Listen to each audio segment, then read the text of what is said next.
"You're nothing," she hissed, spitting right in my face. "A pathetic woman who can't even control her own daughter. No one will believe you if you tell them what goes on in this house." My daughter told her friends I was a monster. She spat in my face and declared that no one would believe me. I wiped my cheek and glared back at her.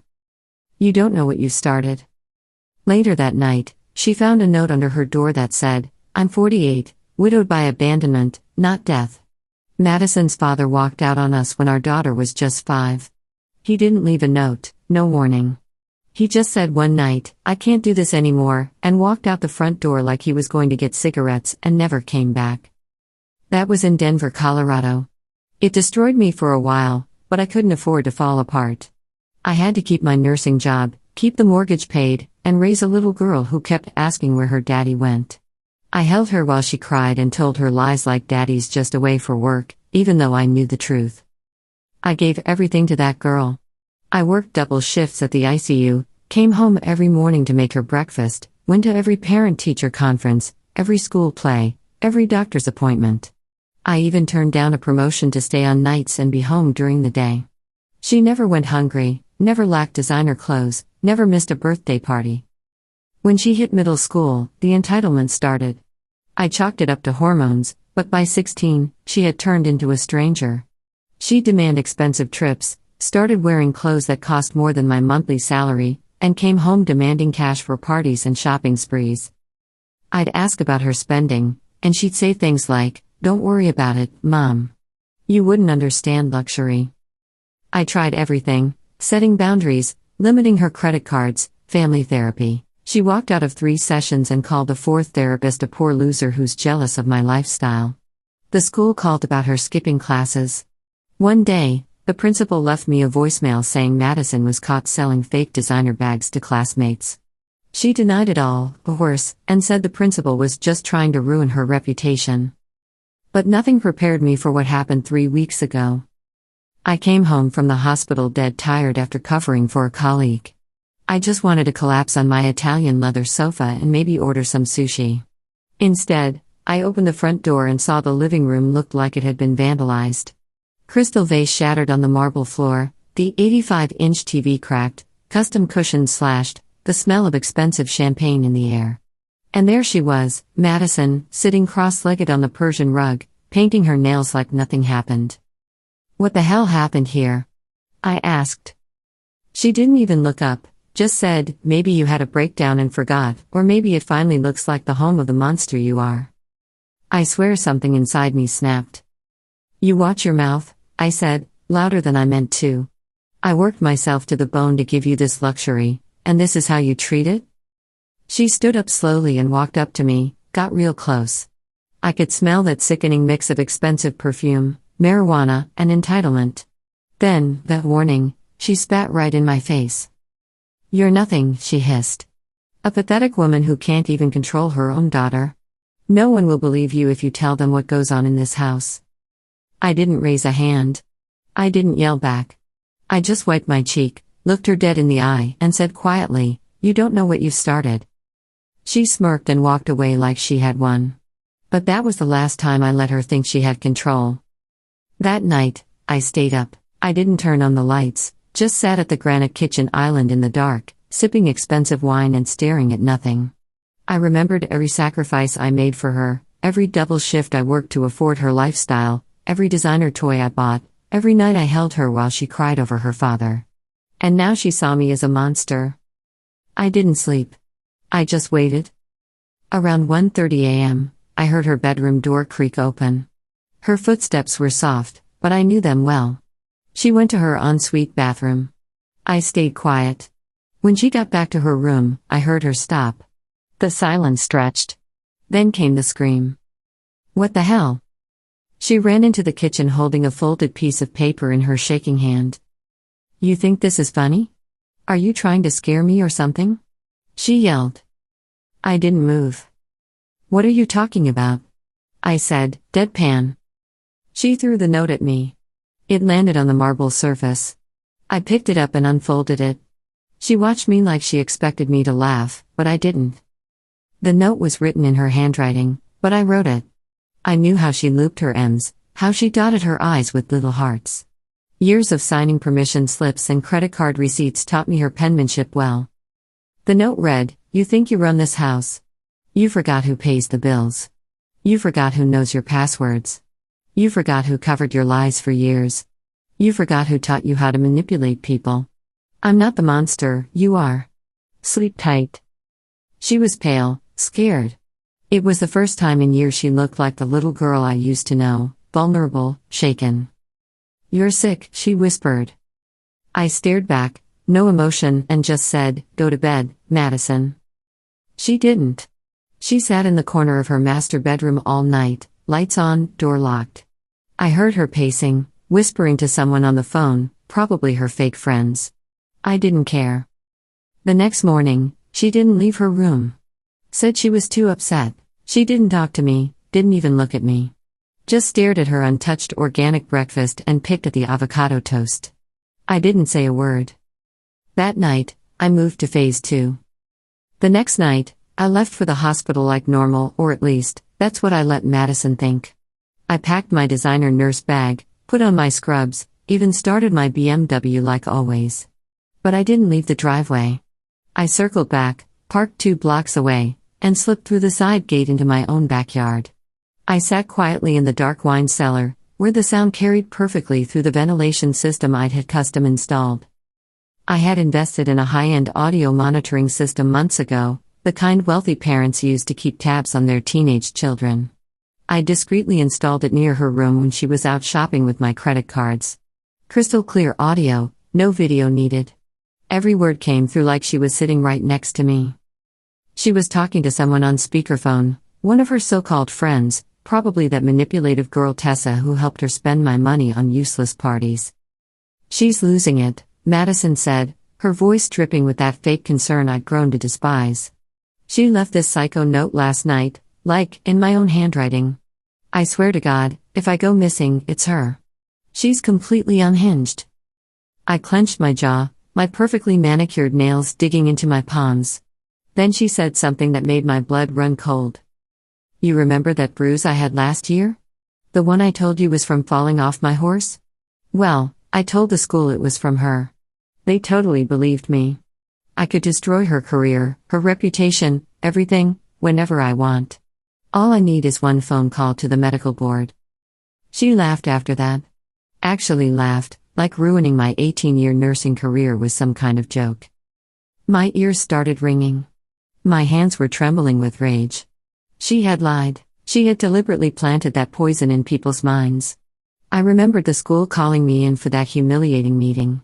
I remembered the guidance counselor pulling me aside with those pitying eyes, saying they were concerned about Madison's home environment.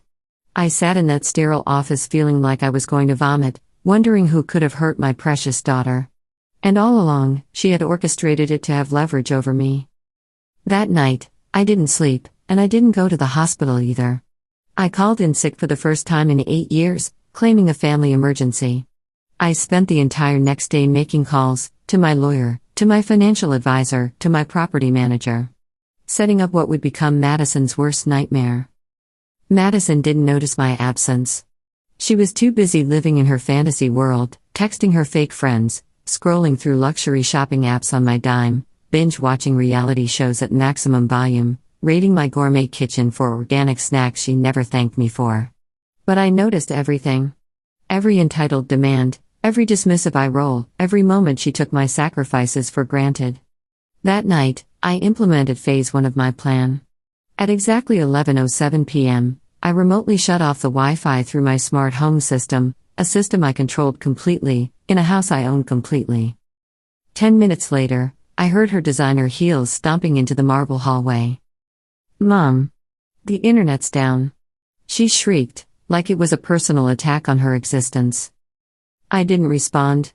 She thundered down the curved staircase, phone clutched in her perfectly manicured hand like a weapon. "Hello? Are you deaf?" I was sitting in the living room on my imported Italian sofa, reading a leather-bound medical journal, the picture of calm composure. She looked absolutely furious, a spoiled princess whose digital kingdom had just crumbled.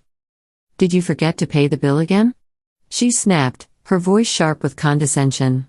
"God, You're so irresponsible sometimes.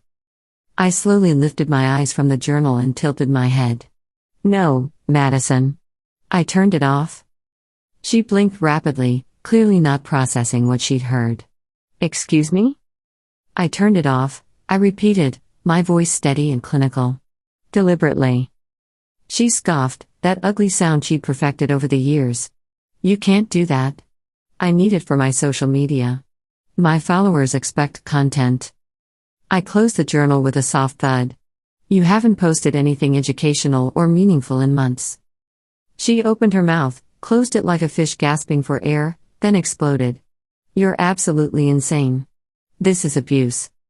I stood up slowly, all 5 feet 8 inches of me rising to full height, and said with surgical precision, I'm not the one faking bruises, accusing my mother of abuse to manipulate school officials.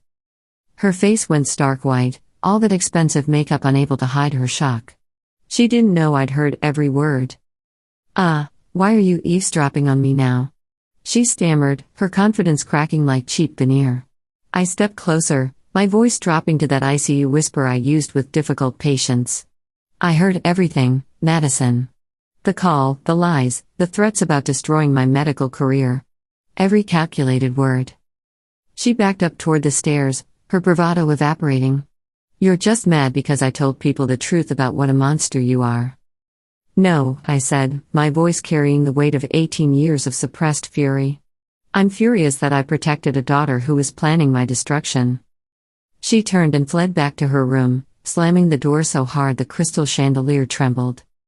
2 hours later, I slid another note under her door. This one was typed on my professional letterhead, the letterhead of a successful, respected medical professional. You want to play victim? I have screenshots of every lie you've posted online. I have recordings of your phone calls. I have documentation of every false report you've made. I have photos of you with men twice your age at parties you claimed were study groups. I have bank records of every dollar you've stolen. I have witness statements from teachers you've threatened. You think no one will believe me? You're not the innocent girl who cried wolf, you're the wolf who's about to face the hunter. I waited in the hallway after sliding the paper under her door, listening to her panicked breathing. She opened the door 5 minutes later, moving like she was afraid it might explode. Her hands were visibly shaking. Why are you doing this to me? She whispered, her voice small and broken. I looked at her with the same expression I used for terminal diagnoses. To save you from yourself. Before it's too late. She slammed the door again, but I could hear her pacing frantically inside, probably calling Tessa in a panic. The next day, she didn't leave her room.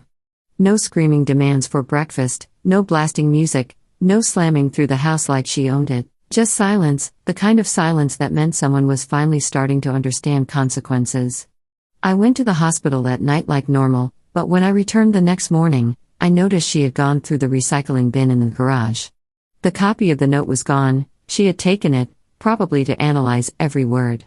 She was starting to realize that her mother wasn't the pushover she'd thought. Good. But I wasn't finished yet. She needed to learn that betrayal has a price, and I was about to send her the bill. The silence didn't last. 2 days after I left that typed note, I came home from my shift at the hospital to find a police cruiser parked in my circular driveway. I stood on the marble steps for a moment, adjusting my designer purse, just breathing in the crisp evening air. I already knew exactly what was happening. When I walked through my mahogany front door, Madison was sitting at the granite kitchen island, arms folded dramatically, her face wearing that practiced smug expression she'd perfected for manipulating authority figures. Across from her, a young officer, couldn't have been more than 26, looked up at me like I was some kind of dangerous criminal who might explode at any moment. You Mrs. Hartwell? He asked, his voice uncertain as he took in my professional appearance and the obvious luxury of our surroundings. I nodded gracefully, setting down my leather medical bag. Yes, officer. Is there some kind of problem? Madison cut in before he could speak, her voice tripping with fake vulnerability. I told him everything about the threatening notes, about how you've been psychologically terrorizing me. I'm genuinely afraid for my safety. The officer cleared his throat uncomfortably, clearly out of his depth in this palatial home. Ma'am, your daughter made some serious claims that we're obligated to take seriously. She says she's been finding threatening notes under her door and believes you may be having some kind of mental breakdown. I looked directly at Madison, noting how she was practically glowing with satisfaction. She smiled at me, a small, tight, absolutely venomous smile that revealed exactly who she really was beneath that innocent mask.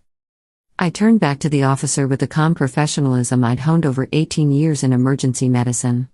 "Officer, did she actually show you these alleged threatening notes?" "She said she burned them out of fear," he replied, though I could see doubt creeping into his expression. "I see. And did she mention the false abuse allegations she made against me to her school administration last year? The ones that were thoroughly investigated and dismissed due to complete lack of evidence?" He blinked, clearly caught off guard. That's not in her statement, ma'am." "Did she tell you that I'm a licensed registered nurse with an impeccable record? That I own this property outright? That I've been supporting her lavish lifestyle for 18 years while she's been skipping school, using illegal substances, and systematically lying to authority figures?" He looked from Madison to me, his confidence visibly wavering. "That's not what she told us, no ma'am." I stepped aside with a gracious gesture toward the rest of my immaculate home. "Officer, you're welcome to search every inch of this house. You'll find nothing threatening, nothing dangerous, just the home of a hardworking medical professional who's been taken advantage of by her own daughter." The cop stood up awkwardly, clearly realizing he'd been used. "At this time, we're not pursuing any charges. This was just a welfare check based on her report. No evidence, no warrant needed. But if we get another call like this..." "I completely understand, officer," I said with perfect composure. "Thank you for taking the time to ensure everyone's safety." He left quickly, eager to escape the uncomfortable situation.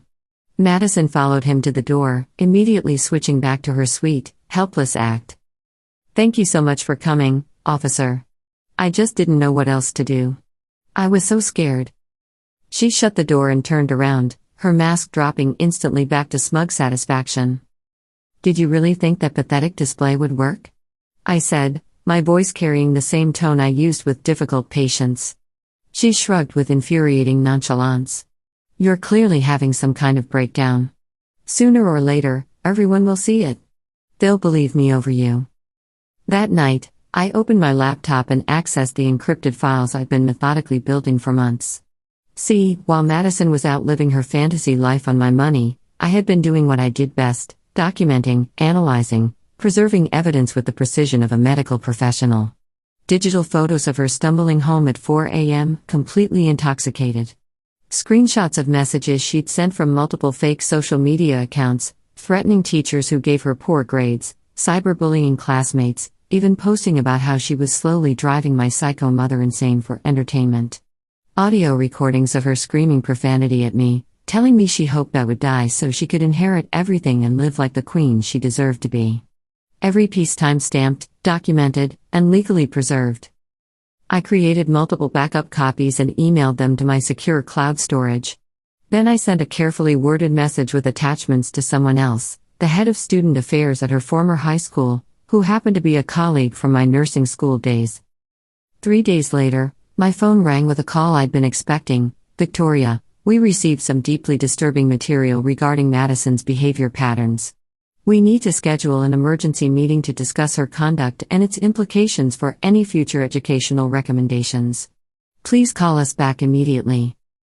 I didn't tell Madison about the call. I simply waited, maintaining my normal routine while watching her continue to live in her bubble of delusion. That evening, she came charging into my master bedroom like a hurricane, her face twisted with rage and panic. "What the hell did you do?" she screamed, her voice cracking with desperation. "I'm sorry, what are you referring to?" I asked calmly, continuing to fold my designer scrubs. "You sent them my private messages. My photos. You violated my privacy." I sat on the edge of my king-sized bed, regarding her with the same clinical detachment I used for difficult diagnoses. "Madison, I told you very clearly that this wasn't a game. Actions have consequences." She started crying then, but not the way people cry when they're genuinely hurt or remorseful. She cried like someone who had just realized they'd overplayed their hand and lost control of their carefully constructed manipulation. "You've completely ruined my life," she shrieked, her voice reaching a pitch that would have been embarrassing if she'd had any self-awareness left. "You made me look like some kind of psychopath." I stood up slowly, my full height and presence filling the room with quiet authority. "No, Madison. You made yourself look unstable. I simply provided the evidence of who you really are." She turned and fled back to her room, slamming the door with such force that my expensive artwork rattled on the walls. But I knew with absolute certainty what was coming next. Madison was going to escalate this war to a level she couldn't possibly win. And when she did, I would be ready. The next morning, I got a call from the hospital administrator. She didn't sound happy. "Victoria, we have a serious situation. Someone called in an anonymous tip saying you've been stealing medical supplies. They claim you're hoarding equipment at your residence." My heart dropped. "What?" "I don't believe it for a second, but the medical board requires a surprise inspection. They're sending investigators in 2 hours." I hung up and walked into the garage. Sure enough, there it was, a large box labeled St. Mary's Medical Center, ICU supplies sitting in the corner.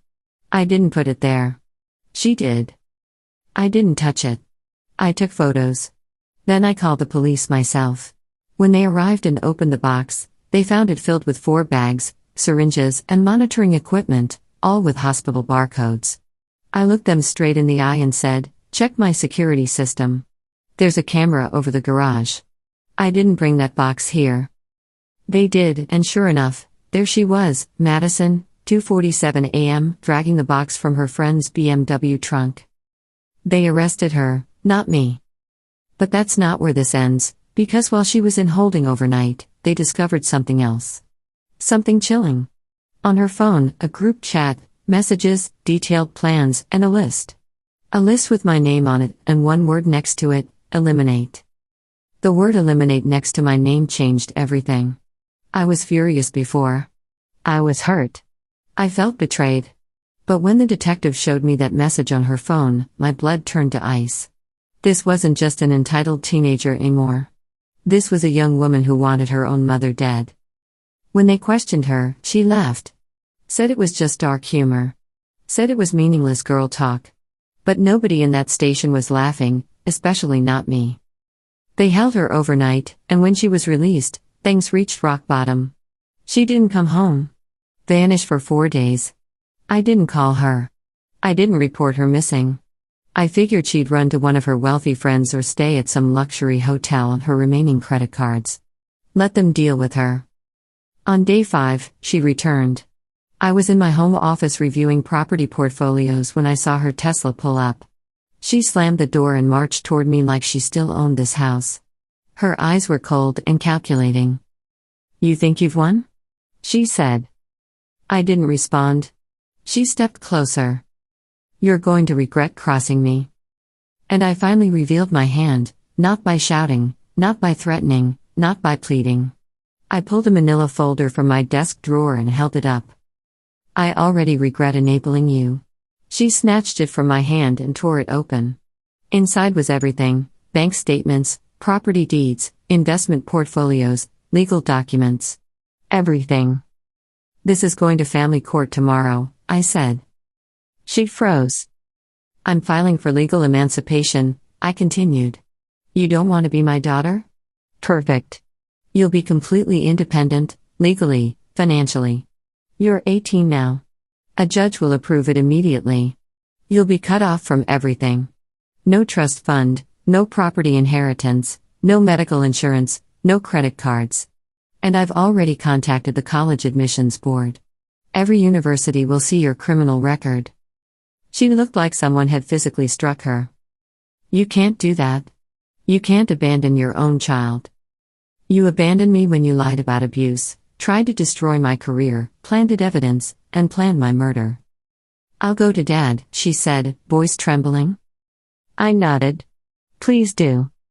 Her eyes widened in confusion. I walked to my desk and pulled out another folder, one she'd never seen. Inside was a flash drive containing the voicemail her father left the night he abandoned us. I'd saved it, never showed it to Madison until now. I played it through my computer speakers. "Victoria, I can't handle her anymore. I'm exhausted. She lies constantly, manipulates everyone, she genuinely frightens me. I think there's something seriously wrong with her. I feel like I'm living with a sociopath. I can't do this anymore. Madison's face went white. I didn't drive him away, I said. You did.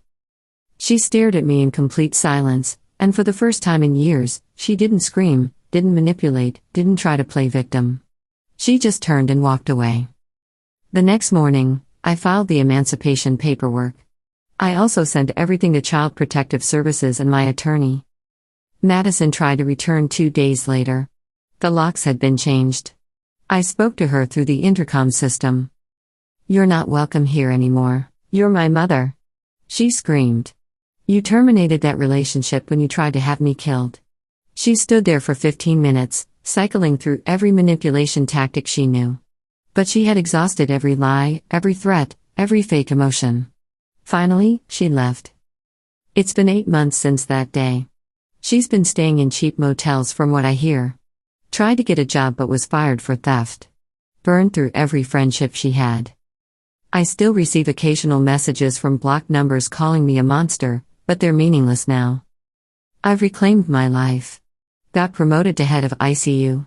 Took a European vacation for the first time in 20 years. Started dating a wonderful cardiologist. I even began mentoring other single mothers dealing with manipulative children. I don't judge, I just share my experience. As for the evidence folder, I keep it in my safe, just in case. A reminder that some monsters aren't born, they're created through enablement. And some children don't need saving, they need consequences. I still have maternal feelings for her, but I don't miss the chaos. Thanks for watching.